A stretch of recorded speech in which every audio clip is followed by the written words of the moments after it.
Hello everyone, my name is Nsikoh and welcome back to this new episode of the Nsikoh Music Talk. It's been a while since we've been around here, but hey, best thing always take time. you know?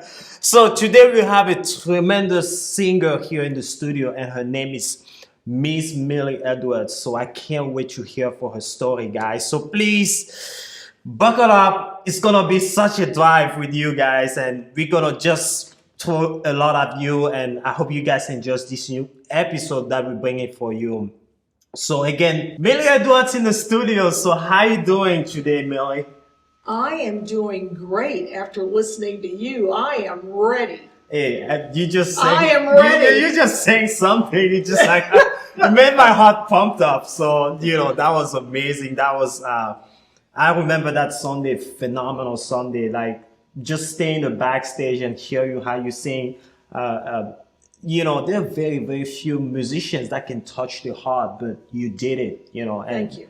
that was amazing. And you just did it again. And I couldn't hold myself. I was just excited and I screamed all over the world. Well, I got to tell you, I remember that Sunday, and you were pretty amazing with Joe Cartwright. Oh my I was God. impressed. I was very impressed. Thank you. You were doing it. So I say, I bow down to you. I remember that. I said, wow. So let's start with where you come from. Where are you originally from? I was born in Moundville, Alabama. Oh, wow. And I lived with my grandmother until my parents could get on their feet. My dad was a serviceman in the Korean War. Wow. And he was from Independence, Missouri.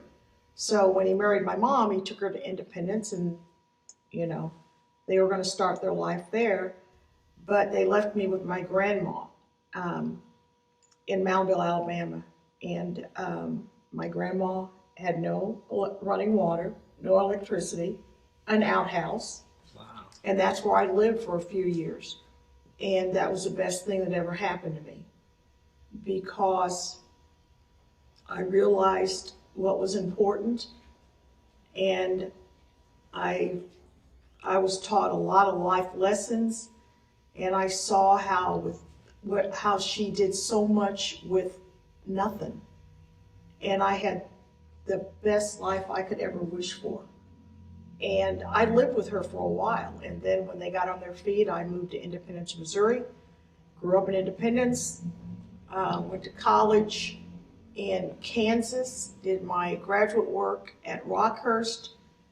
And the ironic thing is I'm old enough to remember Harry S. Truman talking to me as a kid, because he retired in Independence, because that's Truman Town. Wow. So Who was Harry Truman? he was the president of the United States. Wow. And he's the one that integrated the armies. And he was from Independence, Missouri, and his house is now a museum. And as a kid, he would come into the grocery stores, and when I walked home from school, he'd come out and say, "How was school today?" And a lot of my students, because I'm a teacher, they'll say, "Mrs. Nottingham, are you that old?" "Uh-huh." "You remember Harry S. Truman, the past president?" "Uh-huh." Yeah, I had a good life in Independence. It was a good upbringing. I had a grandmother who played the piano, a grandmother that sang, a mother that sang, a father that loved jazz, especially female vocalists, and a father who introduced me to the Musicians Foundation as a little girl. Yeah, we were talking about it earlier. Yeah, but he didn't bring me here at 12 or 1 in the morning. Doggone it. My dad did not bring me here for a drink as a little girl. No.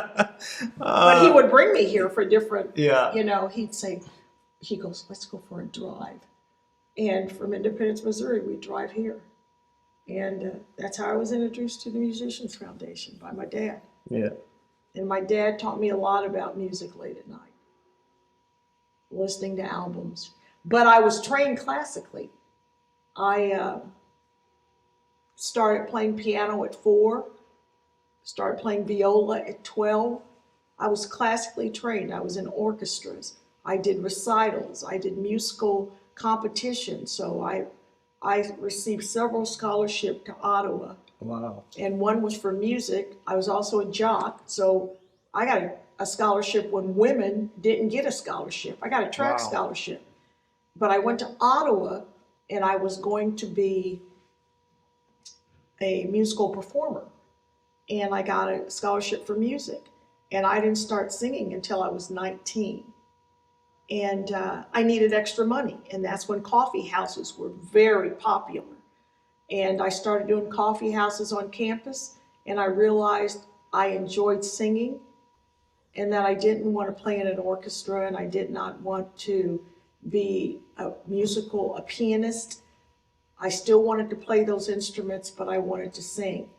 And that was during the time when, as I said earlier, colleges had money. Clark Terry was always there. I'm amazed that you met him.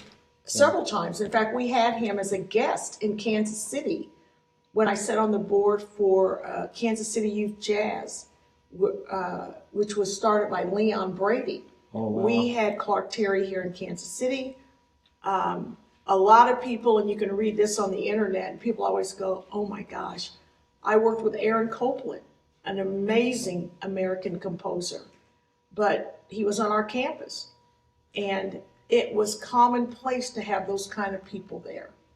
And that's what formed me as a musician. That's so many influences you've had, in your youth. And tell us a little bit about your biggest influences. Like, who are the people you believe really influenced you? My family. My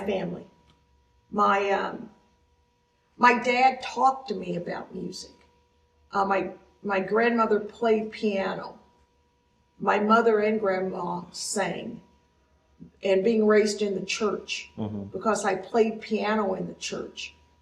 But I would have to say, beyond the music lessons, beyond hearing music all the time in my home, my dad, because he would play an album, he would play a song, and he loved Cleo Lane, and he loved Sarah Vaughan, and he loved Dinah Washington, and the list went on. Nancy Wilson. He loved female vocalists, but he would not only play the song, but he would talk to me about that song. He would talk to me about the delivery. He would talk to me about phrasing. He would talk to me about timing. And he would humble me by saying things like, when you become a singer, play and do honor to the song. You didn't write it, you don't own it, but give respect to the people that did.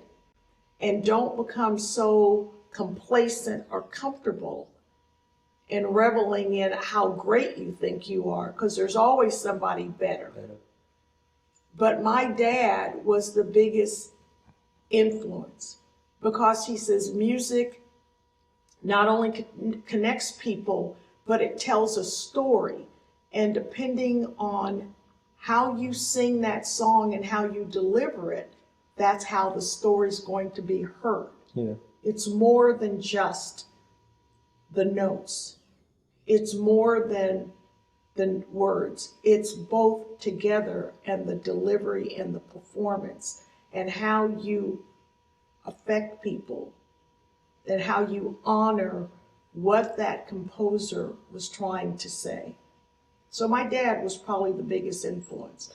Now, of course, working with Jester Hairston, who wrote Amen, that was pretty amazing. Working with Aaron Copland, amazing. Working with Clark Terry, amazing. Working with Charles Erlin, amazing. Yeah. Working with Everett Devant, amazing. I could go on. My goodness. Greg Mize, amazing. It's all of them are amazing. Kansas City is blessed to have so many talented musicians. You are humbled in this city by the musicians that you work with. But all of that has made me who I am. But my biggest influence would have to be my dad. Yes. Because he told me the truth. Yeah. Wow. What was it like growing up for you? I mean, you talked about the struggle with your grandma, but once you came to Kansas City, what was it like at your time?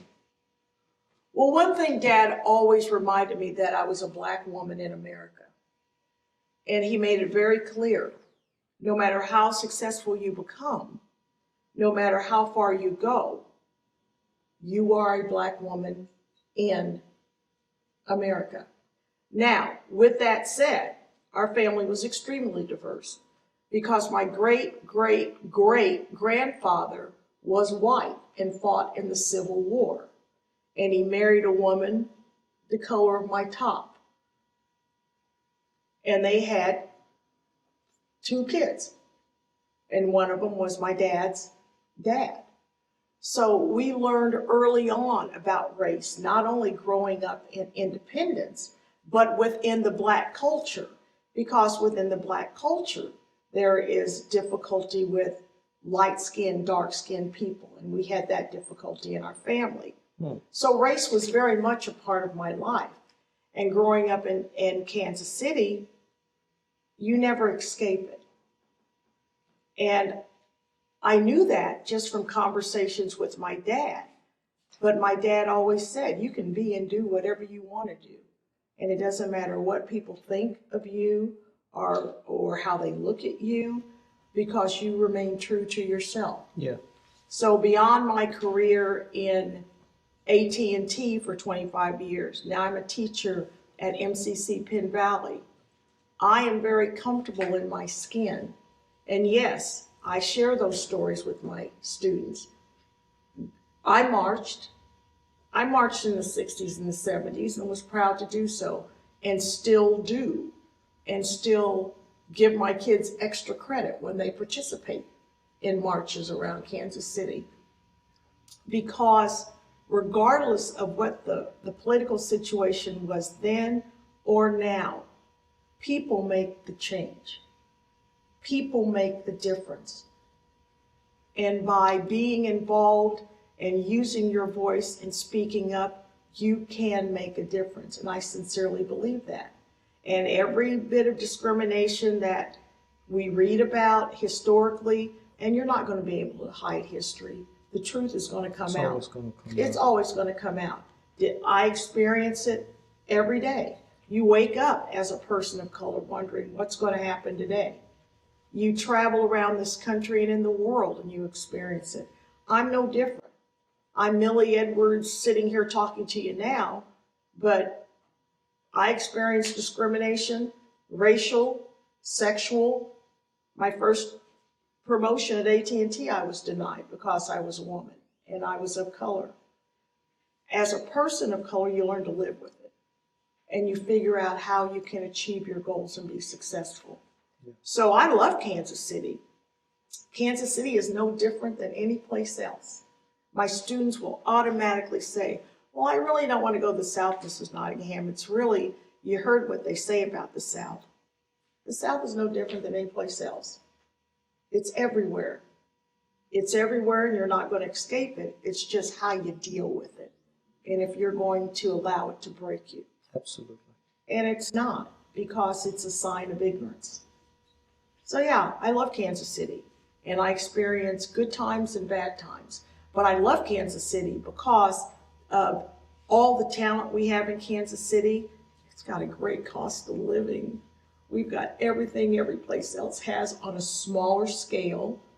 And if you want to see mountains, you want to see oceans, you can always get on a plane. Yeah. But I love it because of its appreciation of music and all the talented people. It's just a good city, as far as I'm concerned. It has the barbecue too. It has great barbecue. It has different kinds, but it's all good. It's got good barbecue. Yeah, absolutely. Yeah, it's got good food. Yeah. So tell us a little bit about your corporate journey. You said you were working for AT&T Oh, for yeah. almost 25 years. Yeah, I was only going to stay 2 years because I had been a lounge lizard. I was playing in hotels across the United States. Oh, wow. Oh yeah, I was a lounge lizard. I played from 9 to 1 in the morning, 6 nights a week. Oh, wow. Oh yeah, put the gown on, reunited, and it feels so. Yeah, I was a lounge lizard. And then at one point I said, I don't know if I want to do this forever. So I said, I'll get a job, pay some bills off, and figure it out. Started out as an operator for Southwestern Bell. Ended up staying 25 years, climbed the corporate ladder. Southwestern Bell purchased AT&T and the brand. In 83, 84, I had to make a decision. Did I want to stay with Southwestern Bell or go with AT&T? I opted to go with AT&T. Judge Green said, this will never happen again. Well, it did. 2004, Southwestern Bell purchased AT&T and the brand. I was able, because of my age and service, to take a buyout. And I thought, what am I going to do? Do I want to do music full time, do nonprofit? Someone saw me singing at now departed Jardines on Main. Yeah. And they said they're looking for a reading instructor at Metropolitan Community College, Penn Valley. Why don't you do the interview? I said, oh, I don't know. I did the interview, and I've been there 14 years. I'm their reading coordinator. Wow. Got about 6 or 7 adjunct professors, teach developmental, intermediate, college-accredited courses, and we focus on students that need to improve their comprehension and critical thinking and reading skills. We talked a little bit earlier about that, how you're so involved with the development of the children who come directly from high school and they don't have the skills of reading or critical listening. And what's your approach about that? Well, it's sad in that you may hear people say it, you may read about it, but our educational system is in trouble. Can I throw this little question in the middle of what we're talking about right now? You know, we're talking about that reading and critical comprehension and listening. You know, what race have you encountered that are the most affected by those lack of skills? If we look at the numbers, it's going to be Black and brown students. Not to say white students are not impacted, because I believe in our current environment, most students don't critically think and comprehend. But there's a large number of Black and brown students, and specifically male students, Wow. who have difficulty reading, comprehending, and critical thinking. Wow. So it all depends on, were they read to as children? Were there books in the home? But it's bigger, it's much bigger than that. I don't want to simplify it or bring it down to that level. But all of it is a part of a cycle. If your mom and dad have to work 2 or 3 jobs to put food on the table, if they've got to find affordable, safe housing. Sometimes it's difficult to read to you at night. Sometimes that job may fall to a sister or a brother. It's much more complicated than were there books in the home? Did someone read to them? It's what was going on in their lives that impacted them not being able to get a great education. Yeah. Whatever our government or the politicians may say, there has always been a disparity. There has been unequal education across the board, unequal pay. The playing field is not level. And because of that, Black and brown people and boys are negatively impacted. Yeah. And the students that I get, they're brilliant. They are brilliant. I tell people, don't feel sorry for me and don't feel sorry for them. They are intelligent people, because you have to be intelligent to get as far as they have gotten. And they're sitting in those seats. Absolutely. What they need are the skills. Yes, just the skills. To help them achieve their goal. And that's what we're there to do. It's not that those students are intelligent. They teach me every day, all the time. They keep me going. They keep me young. They challenge me. But they have not been given opportunities because of the color of their skin and how they look. And that is unfair. Yeah. So you talked about like it's happening all over the United States, the same thing with Kansas City right now. Yeah. What would you say, if you had the opportunity, what type of solutions will you be able to bring to the table?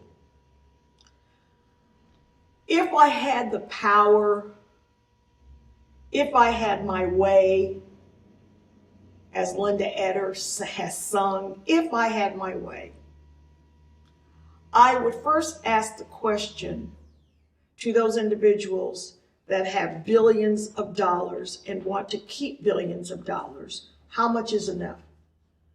How much money do you need to live comfortably?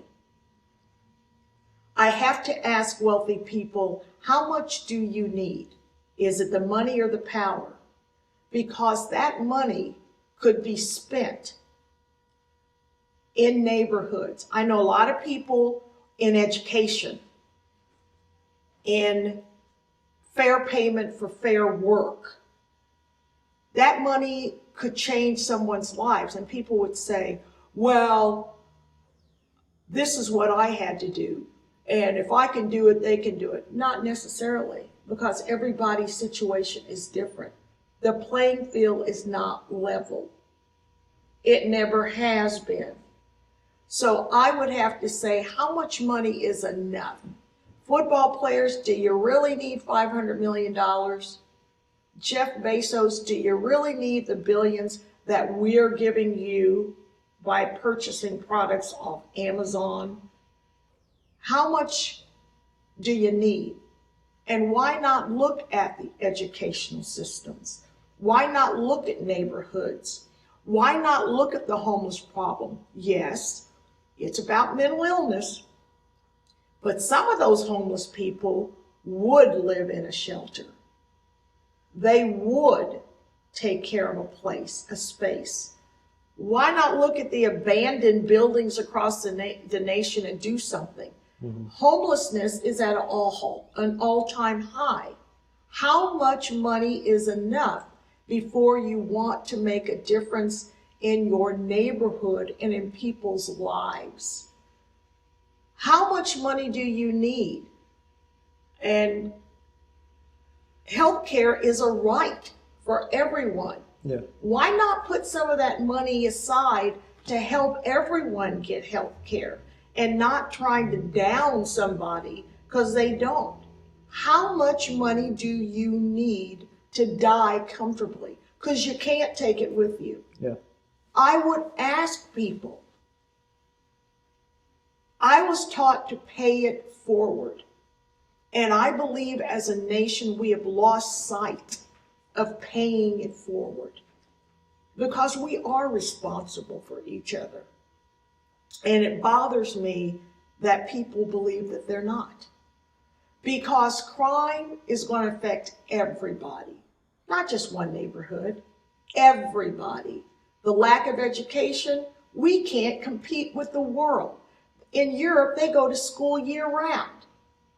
Our math and science scores are sad. So can we compete with them? No.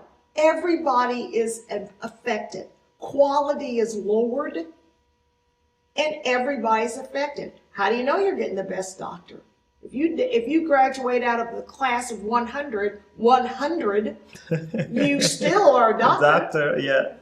How do you know the pilot that's flying the plane is the best pilot?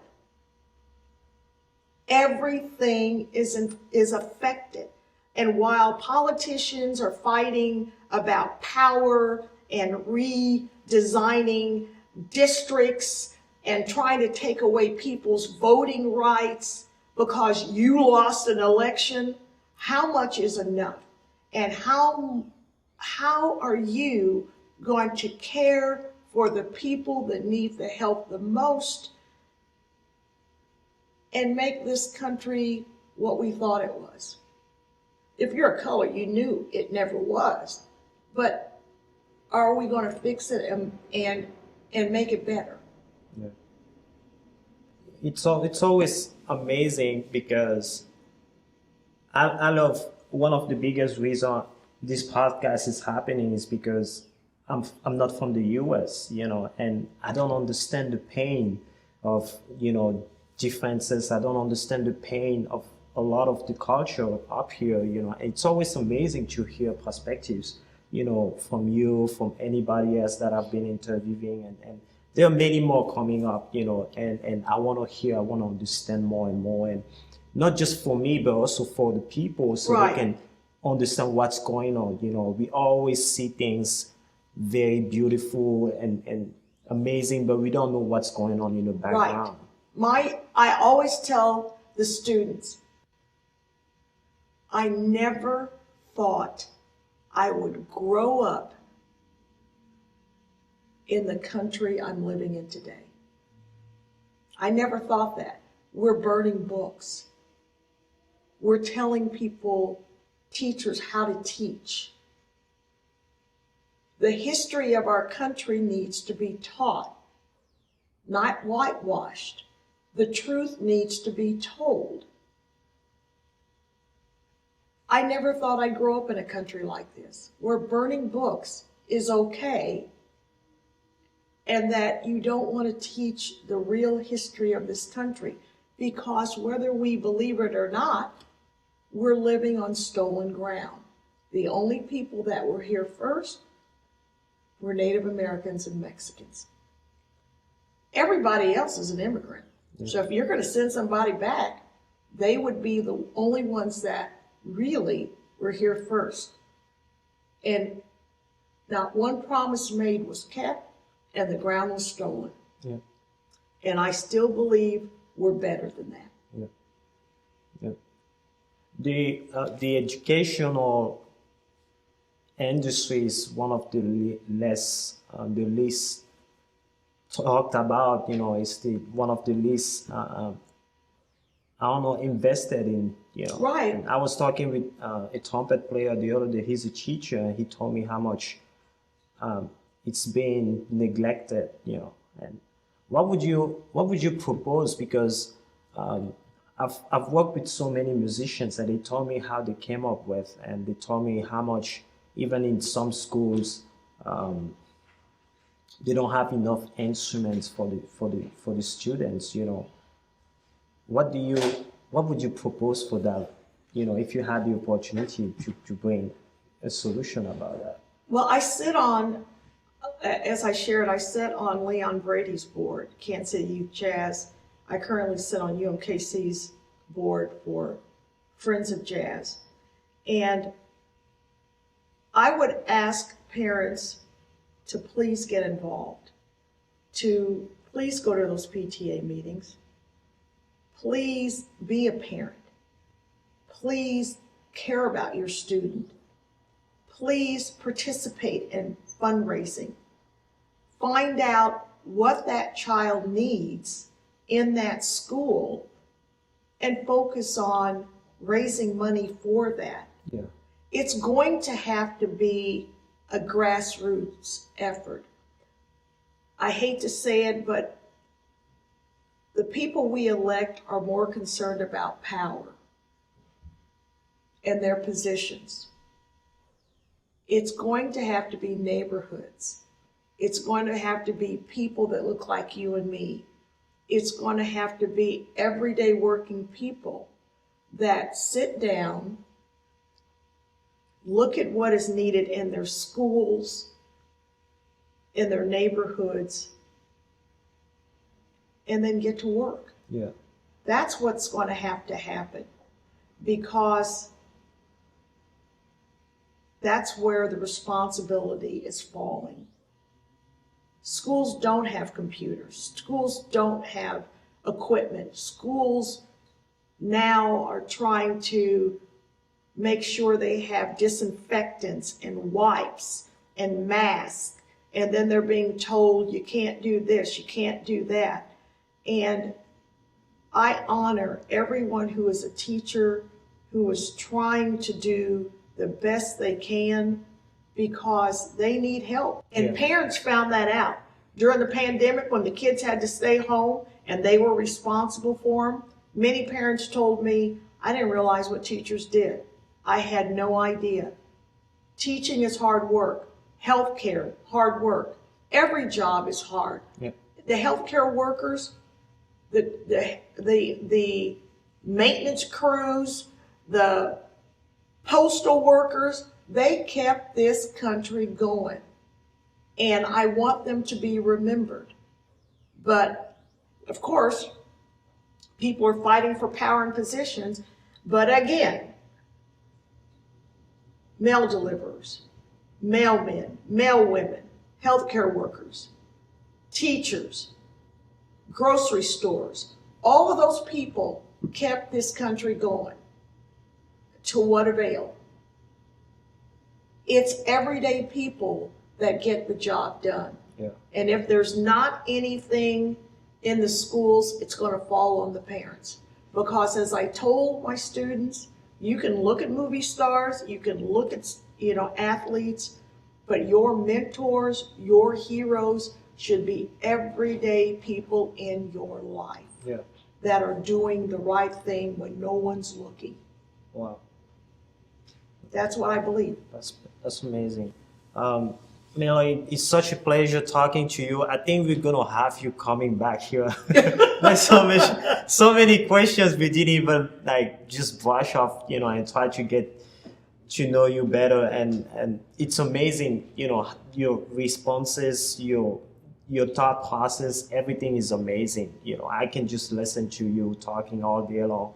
But in the meanwhile, please let us know how we can contact you. You're an amazing singer. We talked about education so much that we forgot that you're a singer at the end of the day. Phenomenal singer. I don't even know how to advertise it anymore. But tell us social media. You know what? You can reach me by sending me an email, Mildred, Mildred, .Nottingham, N as in Nancy, Ottingham, at mcckc.edu. And send me an email. Yeah. I'll send you my schedule. You can ask to be my friend on Facebook. A lot of people don't use Facebook. I do. That's how I advertise all of my gigs. I have Instagram. Send me an email and I'll respond. Trust me, I'm at school every day. Awesome. All day. All day. Millie Edwards, everybody, and we'll see you on the next episode.